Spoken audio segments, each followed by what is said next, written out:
এই ছাগলটা 2-3 বছর ধরে কিছুই খায়নি, যার কারণে সে তার মালিকের ঘরের সব মালামালগুলোকে খেতে শুরু করে দেয়। এমনকি সেই মেয়েটার লেহেঙ্গাটাকেও ছিঁড়ে খেয়ে ফেলে, আর এই পুরো পৃথিবীটাকেও খেয়ে ফেলে, এমনকি তার মালিকের লুঙ্গিটাকেও খেয়ে ফেলে।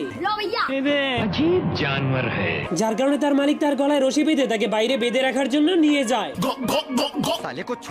কিন্তু সেই হারামি তার গলার রশিটাকেও খেতে শুরু করে দেয়। এজন্য তার মালিক যখনই তাকে থামানোর চেষ্টা করে তখনই যার কারণে সে অনেক রেগে তাকে একটা লোহার টাওয়ারের সঙ্গে বেঁধে দেয়। কিন্তু যখনই সে ঘরে চলে যেতে শুরু করে তখনই সে পিছনে তাকালেই দেখতে পায় সেই হারামি পুরো টাওয়ারটাকেই খেয়ে ফেলেছে। এজন্য তার মালিক তার হাত থেকে মুক্তি পাওয়ার জন্য তাকে একটা ঘুড়ির সঙ্গে বেঁধে আকাশে উড়িয়ে দেয়। কিন্তু শয়তান ছাগলটা ঘুড়ির সুতোগুলোকে খেতে খেতে আবারও ফিরে আসে। এরকম মজাদার ভিডিও এজন্য তার মালিক অনেক রেগে তাকে একটা ঘোড়ার